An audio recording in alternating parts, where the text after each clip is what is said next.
Көңілдік сөз, көңіліміздік сөz.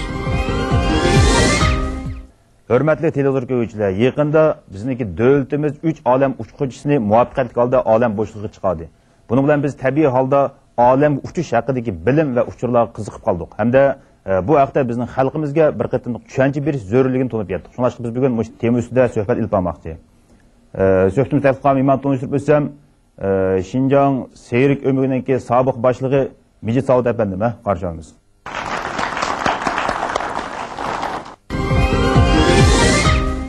Alem uçuş haqida gap boshlab Mijitkamni taklif qilsam balki hayron qolgan bo'lishim mumkin.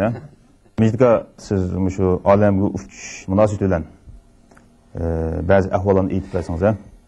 Ya'ni bizniki xalqimizning orasida, bizning yurtimizda biraylar bizniki davlatimizning shu olamga uchish qurilishidan erishgan natijadan ta'sirlangan. Ta'sirlanib, shu haqda o'zining azroq ko'nglini ifodalamoqchi bo'ldi ekan. Shu ko'nglini ifodalashga sizmi qatnashibsiz ekan? Ham qatnashib o'tibsiz. Siz oldin o kişinin ahvalını bir aytib bergan bo'lsangiz. İnsan kişiga qahramonlar haqidagi rivoyat, cho'chaklarni anglab, o'zi mana shunday qahramonlarga va qahramonlik ish izlariga so'ynadigan, qiziqadigan bir qobiliyatni yetishtirdi. Jumladan xalqimiz ichida nurg'un qahramonlar chiqqan, shu qahramonlarga xalqimiz o'z yurak izhorlarini davomli ifodalab kelgan. Buning tipik vakili jamiyatimizda hamda ko'p kishilar biladi. Abdulmut Xolis Hojim deb bir kishi va tijoratchi. Bu mana shunday qahramonlarga so'ynadigan, qahramonlarning ish izlarini anglasa, qayerda bo'lsin yiroq yaqin demay izlaydigan bir kishi. Bu kishi men bilan shu Odil Sanshadan o'tadigan vaqtida o'zining iyonisini elib, shu Sanshaga borgan. Bu faaliyetinin başından ahırı var.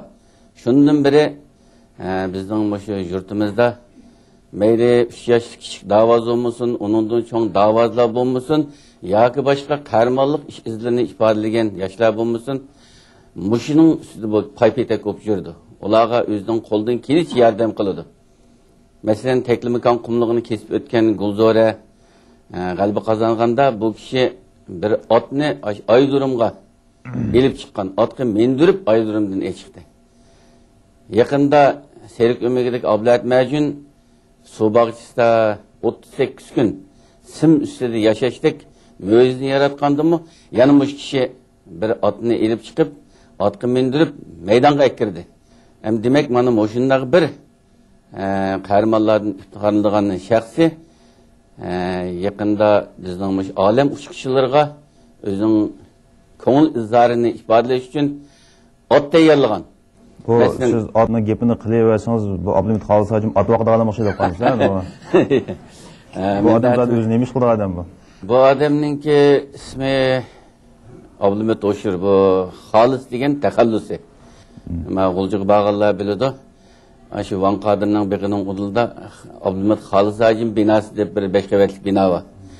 Buning ustida bir sovetning shakli tushirilgan. Bu kişiden aşı olma setip ticaret kılıp beyip bir kısım iktisadını muşu marifqa takdim kıygan. Bunun G'uljida marif fundi cemiyeti boğan muşu arkalık nurgun iktisadi kıyınçılığı ba okuvuşlarga yardım bilip kelgen. Şunlaşka bu Xolis degan takallus bilen cemiyetteki ağini buraderleri arasında naiti obdan hürmet sazaver kişi. Bu hazır Ürümçi'de turistlik ornu. Bizden halkımız mı bildi, kadimde muşu davazla maharet gösterken vaxtıda pulba, bayla, bular at takdim kılıdığan adetlerini biz mi anlayan emeylen bildi. Şunlaşka muşu enimiz boyunca Abdulmut Xolis Hojim öz kahramanlarga muşu at seti verip ular takdim kılıp geldi. Hem de bu üç küçüğümü at takdim kılış tayyorlığı vardı. Lekin bu musafaha yiroq bo'lganligi uchun otni bular bayaga olib berish va uni beqishga 5 qatib, ya'ni biz Uyg'urlarning an'anaviy sovg'a shakli bo'lgan mush gilam. Hamda gilammo bizning rivoyat cho'chaklarimizda uchar gilam degan cho'chaklarimiz bor. Ham bu uch kishilarga nihoyat mos keladi ekan deb bu kishi bir gilam to'qib ularga sovg'at qilishni o'ylab uning tayyorligini bitirib qo'ydi. Atını qışıvağını qeyz qo'yatasın bo'pti ekansiz, Ondaqda bu gilam zodi qandaq gilam? gilamning ahvolini bir konuştirib beramiz. Bu gilamga Abdulmat Xolis hojim o'zining tasavvurini o'ttirib qo'ygandan keyin men ham o'zim bilgancha loyilab buni shu kompyuterda ishlaydigan bolalarga berib qilgan hamda bu kishiningki tasavvuri buning motaribida bizningki davlatimizning chang sepili bor. Bu bir davlat simvoli. Endi mayiqiga tenshantegi, endi ostiga qumliq, mayaga usul o'ynayotgan Uyg'ur qiz yigitlari, mayaga suna chelayotgan, tantana qilayotganlar. Mush orqali hamda Xinjiangdagi har millat xalqining mush uch uchiga bo'lgan qo'llash so'g'itini shaklini keltirgan. Endi ma uch kishiningki eng ustiga Yanglivi bizning oldingi yili olim kemisga o'ltirib havoga chiqqan kishi. Ma ikkisi bu yil chiqib kelganlar. Endi mush uch shaylarga uch gilamni birdan sovg'a qilmoqchi. Hozir bu gilamni to'qqiz shundaqmi? Ha, hozir bu tayyorlig'ida. Balkim buning xili ko'p pul ketishi mumkin, ha? Buni xaridga oladi ekan, shakl tushirib tayyorlagan vaqtida buning asosan qancha pul ketadiganligini bilgin bo'ladi ekan. Alayzal bir 20 ming yendan oshadi. Shunlashqa bu gilam endi alaydi to'qilgan. Endi bu to'qilgan vaqtida cho'qim shu uch shaxsiyning rasmi aniq chiqishi kerak ekan.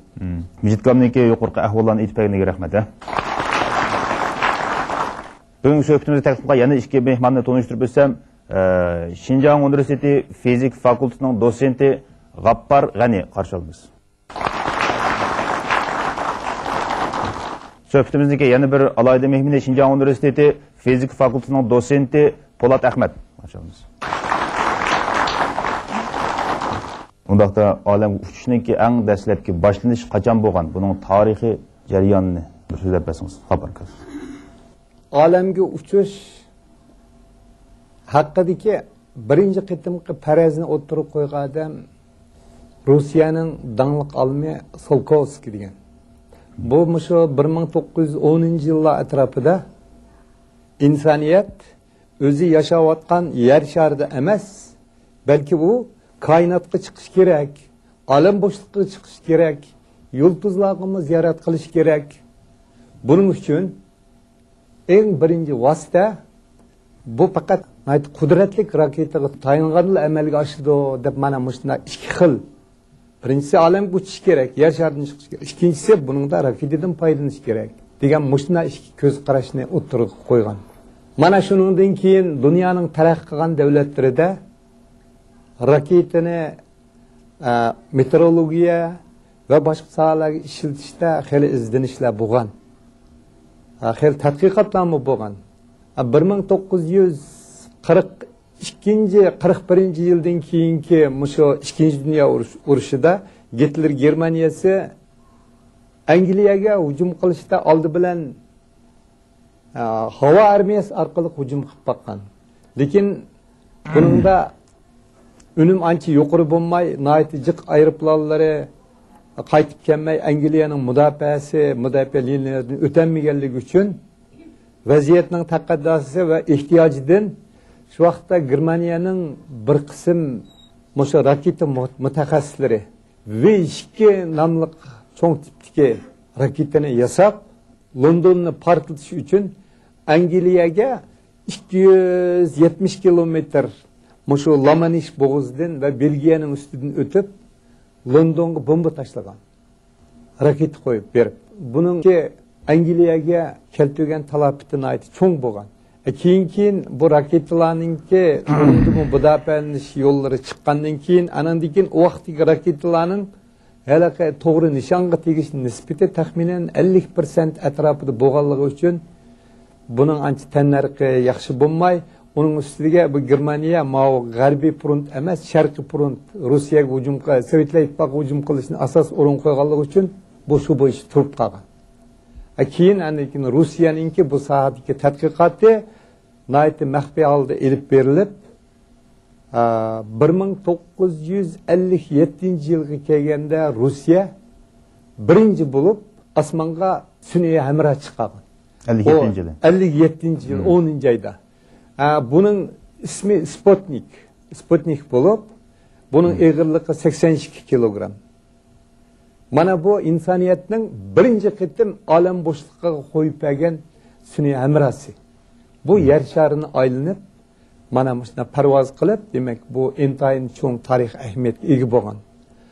Orqadan yana 1958-yili 2-oylar atrofida yana Sovetlar Ittifoqi uningdan biroz cho'ngaytirilgan raketaga Rayka degan bir kuchukni ishni selib osmonga qo'yib qo'ygan. Bu ish keyin qaytib tushmay ashada turib qolgan endi. Shuning bilan u o'zining vazifasini o'rindagan. 61-yili 4-oyning 12-siga kelganda Sovetlar Ittifoqi kosmonavti, olam ushuvchisi Yuriy Gagarin birinchi bo'lib, birinchi qitim insonningki aşı olam bo'shligiga parvoz qilib chiqqan vakili sifatida 90 minutda yer sharini 350 kilometrdan yuqori egizlikda bir aylanib qaytib tushgan. 69-yilga borganda Amerikaninki Apollo markali cho'ng tipdagi raketa bilan Armstrong qatorliq 3 kishini ay shariga, ya'ni 380 ming kilometr oraliqdagi ay shariga qo'ndirib, bu yerda bilan 2-3 kun ziyorat qilgandan keyin, ya'ni ahvolini tekshirib kelgandan keyin yer shariga salomat qaytib keldi. Endi Po'latga davlatimizniki shu uchish tarixi haqida so'zlab boqamiz. Davlatimizning uchish tarixini dastlabda 55-yillarda davlatimizdagi fizika olimlari, bir qism ataliq fizika olimlari shu davlatimizda demak olam uchish texnikasi yo'l qo'yish kerak degan takliflarni berganda, shuning bilan 1970-yil kelganda davlatimiz birinchi bo'lib Sharq qizlarni birinchi nomli sunamrani olamga qo'yib berdi.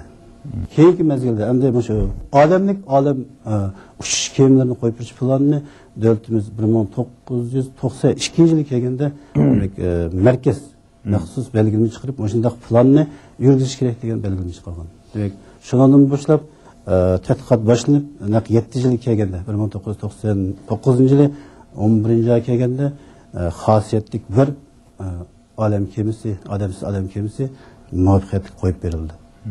Undan keyin endi davomli ish qo'yib berildi. Oxiri xosiyatli 5-yil kelganda biz odamlik olam kemasini qo'yib berdik.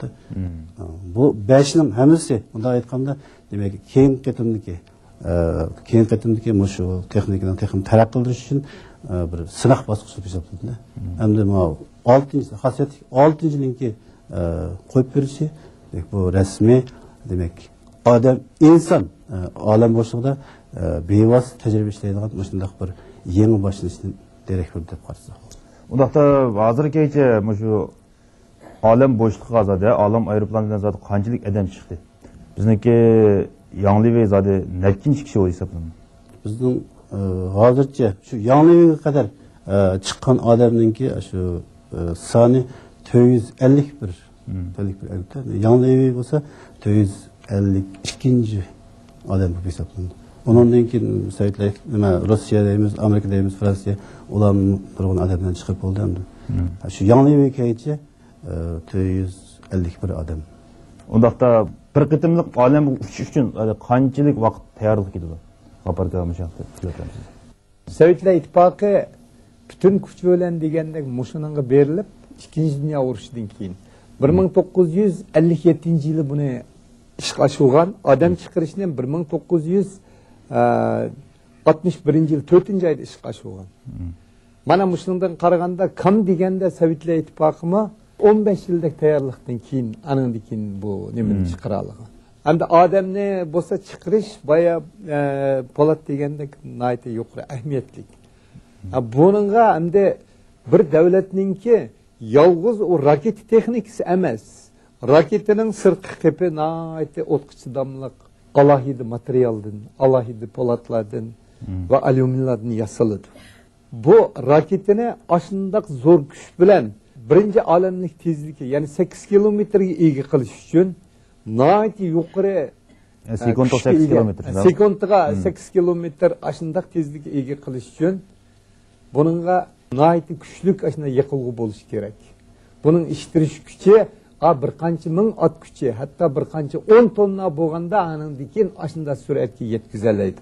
Endi bunu koyup biripla o yerde o sempençini koyup bunda hesaplatış bu mümkün emas. Çünkü o sekundiga 8 kilometrleri nem qo'yatgan narsa siz onu hesaplab bo'lguncha o nelarga ketadiganini hech qanday mumkin emas. Buningga sekundiga necha million qitim, necha milliard qitim hesaplaydigan kompyuter bo'lmasa, bu qayerda turyapti, qayerda ketib boradi, buningki orbiti, parametrlar qanday buni bilib, buni hesaplab, buning o'rnini belgilash mumkin emas. Demakchi, bir raketini chiqarish uchun bir davlatning yolg'iz bu metallurgiya texnikasi emas, yolg'iz yiqilg'i ximiya texnikasi sanoati emas. Shuningdek avtomatik boshqarish, mushlarning hammasini universal birlashtirish texnikasi, hammasini mana birlik keltirish texnikasi. Masalan, 600 ga yaqin har xil asboblar bor ekan, mushu bu qitim chiqqan nimada. Mana mushundaq murakkab bir o'skunni odam bilan birga chiqarish uchun yana qo'shilib, buningga yuqori saviyadagi meditsina texnikasi bo'lmasmi bo'lmaydi. Ya'ni barliq fanlarning yig'indisi. Demak, bir davlatningki universal umumyuzlik fan texnika sanoat kuchining shu eng cho'qisi, piramidasining eng uchi anındaki Meşhed'in raket koyup berildi deb mında desek ancha xato bo'lmaydi. Hozir Jungo, Amerika, Rossiyadan keyin 3-o'rinda o'z oldiga sun'iy amra chiqara oladigan davlatga aylandi. Bu demak buning universal davlat kuchining naqadar saviyaga kelganligini mana shundan ko'rib bo'ldi. Yani universal iqtidori bo'lmasa, yoki ma'lum bir kasbda ojizlik qilsa yana chiqolmaydi. Demek biz taraqqiyotning surati to'g'riliq nurg'un so'zlarni qilamiz. Ehtimol o'sha qitimqi natijaning o'zi umumiy taraqqiyotning saviyasini ko'rsatib berishi mumkin. Undaqda buning nurg'un narsalarga ketadiganligini G'aparkam aytdi. Ya'ni buning ichida 600 dan ortiq har xil kuzatish apparatlari bor ekan, shundami? O'lchash apparatlari bor ekan. Undaqda buning qanchalik pul ketadigandir? Balkim 5-600 ga chiqishi mumkin, ha? Po'latkasi aytib boqamsiz. Odatda hozir xalqarodagi uchirish, odatda birisi olam kemisini uchirish raketa orqali, yana birisi olam aeroplanini uchirish odatda. Olam kemisi uchirish, olam boshlig'ida ma'lum stansiyalarni qurish. Yana birisi olam aeroplanini uchirish. Dek bu ikki yurish ketib qolgan texnikada. Buning ichida olam aeroplaniga ketgan tanarix bir qadar yuqori. Ikkisining orasidagi farq odatda 10 narsadek farq qildi. Masalan, olam kemilarini uchirishda, raketa olam kemilarini uchirishda buningda mushu har bir kilogramga ketadigan tanlar 2200 Amerika dollari atrofida bo'ladi. Har bir kilogramga. Har bir kilogram shu bir narsani chiqishda. Hamda olam aeroplanlarda o'sishi deganda buning 10 narsa yuqorida taxminan 20,000 Amerika dollari atrofida mustaq mablag' keladi. 1 kilogramga. 1 kilogram boshida oldi. Masalan, bizning Jungoniki shu budaqatin qo'yib bergan xosiyati oltining umum ketgan puli 900 million xalq puli. 900 million xalq puli. Undan boshqa eng dangli bo'lgan xalqaro eng dangli bo'lgan Apollo oyga chiqish planiga ketgan pul mablag' 24 milliard Amerika dollari. Shunday mablag' bilan oyga chiqish plani o'rnalganda. Undaqda mo'shnodagi ushquvchini tanlash qiladi, qanday jarayonlar ketdi yoki qanday talablar qo'yildi Amerika? Endi bu olamlik uchishda, odam yeb chiqishda bo'libmi buning alohida talab qo'yildi. Eng birinchisi intayin teni sog'lom, har xil ashundaq ahvoldagi o'zgarishlarga bardoshlik bera oladigan odamlar bo'lishi kerak. Yana birisi nayte kallasi jaranglab turadigan har sohadagi mayli olimlik uchish to'g'risidagi bo'lsin, mayli fizik to'g'risida, mayli matematika, mayli kompyuter, mayli avtomatik boshqarish bo'lsin, mayli ximiya sohasida bo'lsin yoki meditsina sohasida bo'lsin, umumyuzlik mana bilim egasi bo'lishi kerak uning. Aningdiki yana olamda uchish, havo bo'shlig'ida yuqori sur'atda uchish, sarguzashti va tarihi bo'lishi kerak. Masalan, budaqi o'z vaqtida Rossiyaning Gagarinlarimi, boshqalarning hammasimi shundaq olamda uchish yoki lutchiklardan olib chiqqan ekan, ushquvchilardan. Bular uchchilisimi shundaq ekan. Tarixiga qarab baxsam, har qaysininki o'ttirib hisobcha 1600 soatdan ortiqroq shu reaktiv samolyotlarda uchish tarixi voqea bularninki. demak shundoq amaliy yuqori bilimga ega ham uchish texnikasi bo'lgan bundoq odamlar bo'lmasa qat'iy buning nima qilamiz. Bizniki davlatimiz yaqindala shu ikki qitimliq odamlik uchishni amalga oshirdi. Undaqda shu ikki qitimliq uchishninki farqi bormi? Ularga siz aytsangiz. ikki qatimliq uchishda mashinjatda masalan mashinaning shu alam uchish kemasining cho'ng kishiligi, uning shakli bir qism asarlarda aslida o'xshashlik ko'parak. Lekin tövendeki bir neçe cihetlerden bunun farkı xeyli çoğunda. Mesela birincisi de bu alem uçuş kemisi, alem uçuş kemisinin ki bu şu 2003 yılda çıkan hasiyet 5. yılda olsa alem uçuş kemisi fakat yanılıyor fakat kayıtış kemisi oturup şu kayıtış kemisini kayıt gelgen. Faaliyet dairesinin ait küçük çeklengen, küçük daire çeklengen. Ama 2005 yıldaki hasiyet 6. yılınki de olsa demek bunun faaliyet dairesi bir kadar çok. Mesela bular özlerininki aşı kayıt gidiş bölümcüsünün yine orbit bölümcüsü gibi çıkıp bir kısım emeli tecrübelerini işleyen. Onu kendi kayıt verip başka faaliyetlerini ip bakında demek bu birincisi demek faaliyet dairesi arkalık farklı. İkincisi vakit cihetin çok farklı. Mesela 2003. yıllık olsa fakat 21 saat etrafı uçup yer şarını 14 kıtım aylangan. Hasiyetlik 6. olsa bu vakt 119 saat yani takriben 5 gün etrafında uçup yer şarını 79 kıtım aylanıp gelgende. Demek bu vakt farkı var. Ondan başka yemek içmek ciheti bu mu? Demek ikisinin farkını açacağım. Hasiyetlik 5. olsa fakat tayar yemek içmekle elip çıkarganda. Tayar vaktinde yiyip tayar yemeklik yiyip çıkan. Mao hasiyetlik 6 olsa demek 50 türden her xil taamla. Onun başka qo'shimcha yemeklikler, meyve, içimlikler mi elip çıkan. Onun başka yana bularda şu tamaklarını isitib sistemleri mi böyle elip çıkılganda. Demek mushundaq cho'ng farqning bo'lishi uchun şu hasiyetlik 6. hasiyetlik 5. yil qaraganda 110 dan ortiq yeni texnik yenilash ep bargan. Demek mushundaq cho'ng farq deb qarasam. Yer sharini bir qadam aylanib uchish uchun qancha vaqt keldi? 40 ming kilometrga endi bunday hisoblagan. 40 ming kilometrni 90 minutda bir aylanib. 90 minutda biz hozir maqsad yeshuyanga bora olamizmi, bora olmaymiz, ha? Undaqda olam ushquvchilariniki turmush ahvoli qanday o'rlashtirildi? G'afarka siz aytib berasiz. Bu ig'irlik yo'qotgan sharoit ostida sizning vaziyatingiz butunlay boshqacha bo'ladi. Ana shu ig'irlik yo'qotish odatdagi turmushdami bo'lamdi deganda toza ishtik ketib qolgan mashina biroz do'ngarak ko'riklardan kelganda bu yoqqa berib bir 2 metrdan keyin anandagi shuninggacha sizning ajoyib mundaq bir andikadigan bir ahvol bo'ladi. Ashu ma'lum darajadagi ig'irlik yo'qotishning boshlanishi ashu. Lepitlar bek tez tushib ketsa-mu, odamning ichki organizmi yuqoriga ishlaganda, mushu mana ash ig'irlik yo'qotishning tunji sezgullari. Endi butunlay ig'irlik yo'qotgan ahvolda, masalan, uxlashni oladigan bo'lsa, odatdagidek uxlashga bo'ladi ekan. Bu qitim Mao Fijinlong degan 7 soat 15 minut uxlatdimish, yaxshi uxlatdi. Men yixaysing degani 7 soat uxlatdimish. Endi bular uxlaganda qanday uxlaydi ekan desa, mushu aş xizmat orbitinimisninki aş temiga bekitib qo'ygan ilmaklar bor ekan, shuningga o'zi haliqi uxlash xaltasiga silib o'zini ashning qo'ziqqa esib qo'yib uxlaydi ekan. Xuddi biz qo'ziqlarga haliqi bir kiyimlarni esib qo'ygandek ashad uxlaydi ekan. O'zini esib qo'yib uxlaydi ekan. O'zini esib qo'yib uxlaydi ekan. Andan keyin bir ikkisi ma Rossiyaninkilar hayron qoldi. Bunda qo'lni sirtiga chiqarib qo'ydi ekan.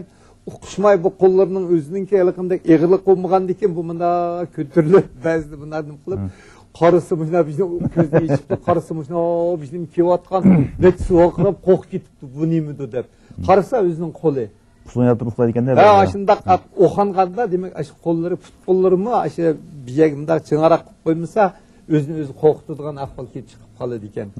Ha aningdan keyin buningda yeganda tomoqlarni undaq bizga o'xshash chokolada qilib ağırladım qilib pichoqlarni unda qilsa o taqsingizdagi go'shtlar yoki to'xolarning go'shtlari uchib ketishi mumkin. Ish azroq ishlar. Lag'manda qattiq yegilmaydi ekanda. Anandan keyin og'izga chiqqan narsanimi mahkam og'izni yumbilib yutuvatkicha og'zini ochmaslik kerak ekan. Bo'lmasa silqi chiqib ketadi ekan. Ana ekan, men og'zini chaqagandimi, ashundoq bir xil alohida bir xil yagov bor ekanda. Bu nima ekan desa, o cho'tko'lar unda zulamda sulani unda og'zini qilib, og'zini ichib qilgan ish u. U bo'lmaydi ekan. Shuning uchun shu pastini chaynab seg'iz chaynagandaklar tomoq yegandan keyingi barliq axlatlarni supuriblar, buni yutib yetadi ekan. Ha, ana ekan buningda hamda cho'ng kichik taratlarmi, onunga ayrim sumirish orqali bo'ldi ekan. Bunda qalaymagan nima qilsa, o'zining taratlarining ichida qoladigan bunda vaziyat shakllanib qoldi. Bo'lmaydi ekan. Hatto qattiqroq yutalgini, qattiqroq kekagini bo'lmasmish. Hatto qochiq qo'mishlarini Mao bir hammasini, taxsini, orisini, pichig'ini, maydimiga bir xaltaga silib, va pachiqqa chigib oldi ekan. Bu haqlar u yerda yuyinmamdigan deb o'ylash mumkin, ha? Monchug'i tushsa, yashar qaytib keldi deyman. Anlasam, uningda qanday bunda suni bunda sharaqlatib emas, maxsus shu suning tarkibidan bo'lib, buni qanday nasos orqali hozir ba'zi monchilardan bor. Do'shning nimasi bilan purkib turib, yuyib, u suvni tövandin yana biz yana tatib tozalab yana ishlatdik. Mana yuyinish baka. Bu narsadan o'rnitibdi.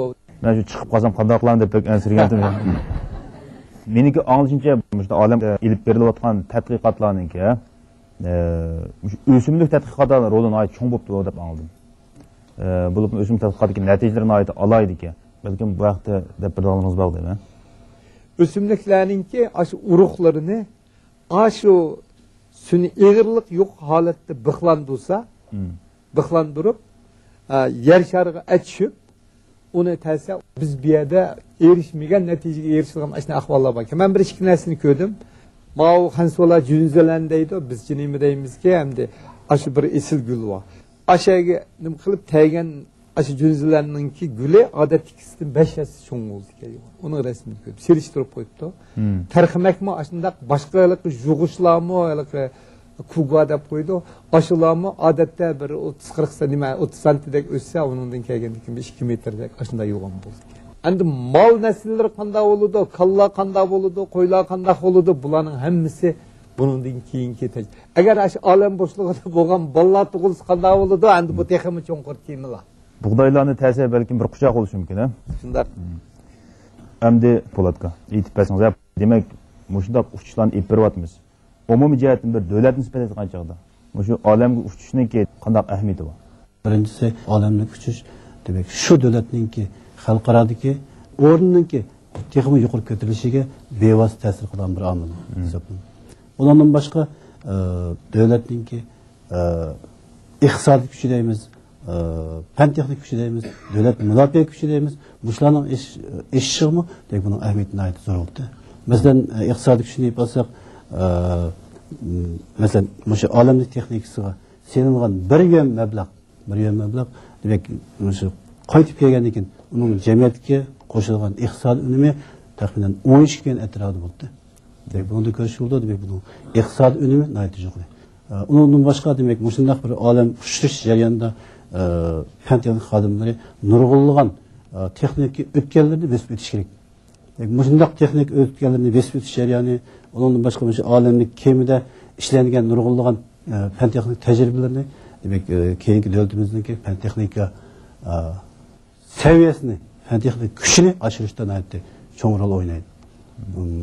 Bu yana shundaqla demak, davlatimizning davlat mudofaa kuchini oshirishdimi, demak, buning ahamiyati cho'ng deb qarash kerak. Undan boshqa yana shundaq bir yangi texnikalarning barliq kelishi butun mamlakatimizga, har millat xalqini nihoyat cho'ng xo'shallantirdi, rag'batlantirdi. Undan boshqa demak, yoshlarningki shundaq bir yangi ilm fanga qiziqishni oshirdi. Buning bilan davlatimizning sotsial qurish ishlariningki ilgari besishimi nihoyat turklik rol o'ynaydi deb qarayman. Endi aparka, meniki ba'zi xabarlardan egallashimcha, ya'ni bizga kelgan uchurlardan egallashimizcha, shu olamga uchishni bir xil sayohat turi yo'l qo'yish planlanaydi-da. Bu vaqtda mening olishimcha shaxsiy uchqanlar bor ekan. Buningdan keyingi vaqtlarda endi shu olamga uchish sayohati bir xil kishilarningki xeli ommabop sayohat faoliyatiga aylanib qolishi mumkin. Hozirgi kamtagicha Amerikaningki bir Deto degan bir savdogari oldingi yili 20 million Amerikan dollar xarjlab Sovetlar İttifaqının raketasi bilan Rossiyaninki olam bekitiga chiqib bir haftadak turib ketdi. Onundan keyin Janubiy Afrikadan yana bir 29 yoshlik Michael degan birisi Oma yani aşna turib, yani hazır Amerika'da bununla hazır o'chirat turib, paydoy turib, men chiqaman davat qillar, aytdi, ko'pmish. Hatta biz hammamiz bildigan dunyoviy cho'ng boy Bill Gates ashu hazır men munosabat o'rinlarga so'zlashib o'tibdimish. Barisini setib olsa, kelgusida sayohat o'rni quraman deb o'tibdi. Ammo shu gaplar bekor emas. Demek, belki bir 10-15 yıldan keyin mana mushu olamlik uçuşma kişilerinin xuddi hozirgi aeroplanga o'taganga o'xshash, mashina o'taganga o'xshash oddiy bir kelgusida Marsga yurib kelay deb ketib ketib islom bo'lishi mumkin. Shuning uchun bu yaqin kelgusida bo'lmasimi, o'rta kelgusida amalga oshmasin.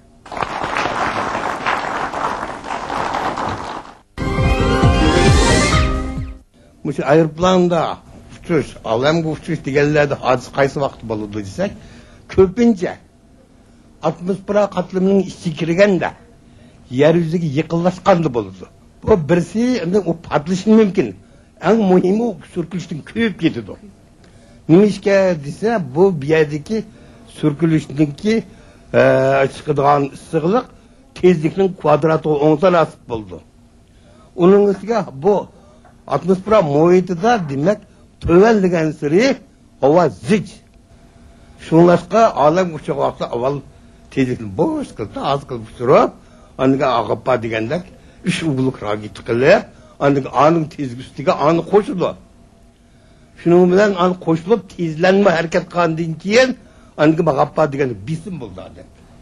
Tek şey harekette adamda bisim bulmaydı. Mesela yukarı töven inşallah, bir kıl hareket olsa, bu bir, İniyetçilik sistemi bunu adam his kılmaydı. Yani kanava his kıldıysa tezlerse, tövenge memel yok tezlerse şu an his kıldı. Şu an müşakiyende yoldaşlarımız muhabbet şense. Şirketten kayıt sandığının ki, şu 2000 yıllık talışıda məlum soyaqdı ama ya bizden Şinjan'ın kumluklar uçusun bolamdı. Asrapa kaydı. 2000 yıl asmağa yıkırraktı. Taklimakan'ın tanımaslığı, Taklimakan birisi Hindistan, Pakistanlığa anandikin maçetki yakınırak. Eğer onun da eşik bitip kalsa, tağlağı uçup kalsa, kıldı, başkalarının yeri uçup kalsa, avarçılık oldu. Jungo harik sisteminde karab baksanlar, 2000 yılının aşı orulları, nak Jungo'nun otur kısmıga doğru keldi. Yani birisi 2000 yılınki g'arbiden, o'ttirdan, aşı sharqi darak, mushunday yerdan taxminan 300 kilometr doirada 3 yerdimi, 4 yerdimi mashaga tushib qolish mumkin, mayaga tushib qolish mumkin, ayadi bo'lmas, mayaga deb mundaq nim qilgan. Shuning uchun meningcha 2000 yılning tanlashi birisi u yerda qanday havo tutuq vaqtlar az. Yani birisi nak Jungo'nun o'ttirisiga to'g'ri keladi. Shuning uchun ashan tanlagan ekan deyman. Qadrli tomoshabinlar, biz bugungi olam uçuş haqidagi suhbatimizdan shuni texmi cho'nqir qildikki, insonlarning zamon va makon haqidagi tadqiqotlari mislsiz zo'r natijalarga erishdi. Lekin bugungi natijalar kelgusidagi biz tasavvur qilmagan natijalar oldida texmi bir boshlanish bo'lishi mumkin. Ammo biz bugungi natijalarniki har bir yer shari fuqarosi uchun yangi bir o'ylash nuqtasi va tasavvur nuqtasi bag'ishlaydiganligi ishimiz. Ko'pchilik rahmat, kelar sonda ko'rishaydi. Mukofatga erishishlar kompyuter, ingliz tili va xanzu tillari bo'yicha tarbiyalashga tayanch Urumchi O'ltash maktabining 2 oylik haqsiz tarbiyalash mulozimati bilan mukofotlandi.